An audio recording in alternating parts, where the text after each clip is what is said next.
Hi. Many of us have an inclination to go abroad for job opportunities, but a few of us make it. In this video clip, we will come across a potential candidate who has recently got a job opportunity in the Middle East. He will share the nuts and bolts of the interview process. I hope that the pointers in the video will help you to approach and prepare for teaching jobs in the Middle East. Hello everyone, I am Rahul here. Today I would like to share some important ideas about how to apply a job in Middle East countries exclusively for the of teachers. And I like to add up my own experiences also. I hope it will be of great help to you all. To start off with, I suggest every one of you to drop in your resume into an app called as Naukri Gulf. It's going to be of great use. I don't know how many of you have seen that earlier, but it's going to be of great use. Please do look into the app, please download it, and please drop in your resume into Naukri Gulf. And that's the forum where all the companies, all the schools, and all the institutions are going to look into for human resources. So that's a good place for you. And that's how I started with. I dropped my resume into Naukri Gulf, and it's one fine day I received a call from HR. So the process is like, once when you drop in your resume over there, you have the HR people, and if they are satisfied with your resume, they're going to make a call to you. And first it's going to be a telephonic conversation. So if you are able to satisfy those people in your telephonic conversation, and Skype interview will be arranged for you. So since it's not going to be a physical interview, it's going to be a Skype interview.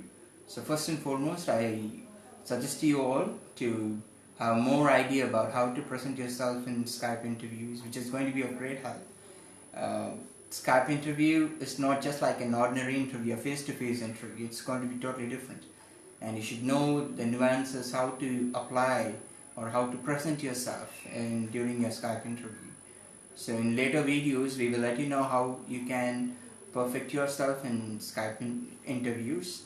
And as of now, I like to tell you about the regular process that goes on with. So usually, especially with that of educational institutions, they start off with HR interview, as I told you earlier, and then the second one is going to be that of the interview, the Skype interview. And most of the educational institutions, the Skype interview, the process will start with an interaction with the director of the school.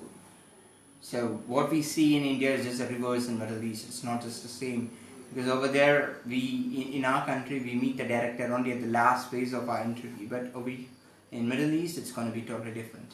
So first and foremost, you will be having an interview with the director of the school, and the director will be asking you one formal question. Tell me about yourself, which goes on for 2 minutes. And if you are able to convince a person, you have your interview getting processed. And there will be certain other general questions that have been put forth by the director.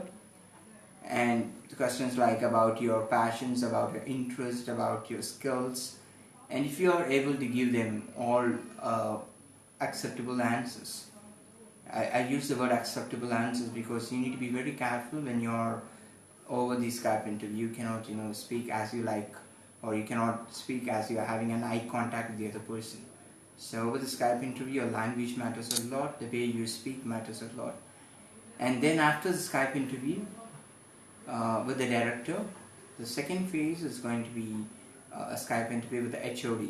Since we are into an education institution, you will be having an interview with the head of the department.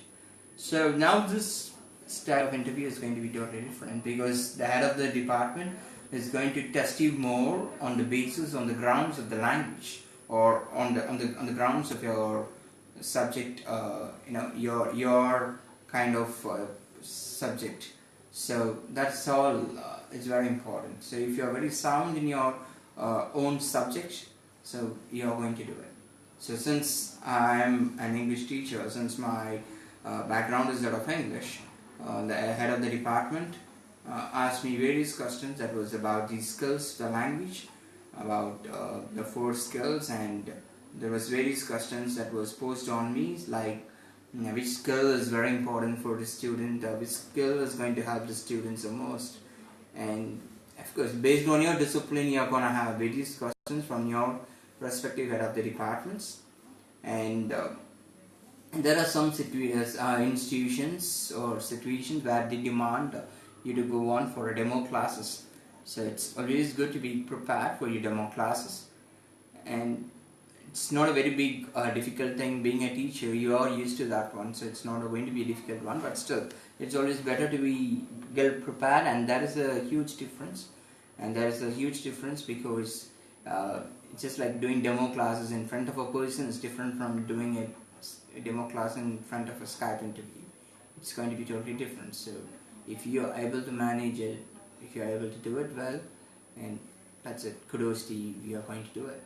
And once when that phase of interview with the head of the department is over, if you're able to convince a person, the next part is where could be called as a final one, because you are going to have an interview with the principal of the institution. Because when it comes to Middle East, the principal of the institution holds a greater responsibility.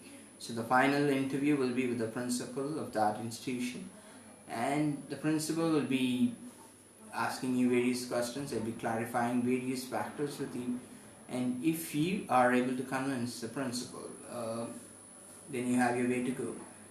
So the principal may ask you various questions about your kind of interest, about your role to be played in that particular school, and it's always very important to be optimistic.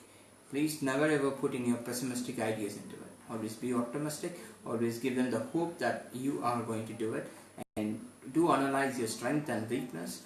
Never exhibit your weakness to anyone. If at all you are being questioned on your weakness, try to convert it into your strength, and that is what is going to help you. So whatever discipline you belong to, always remember you are a teacher, so teacher is a teacher wherever you are. So you have a very big world in front of you.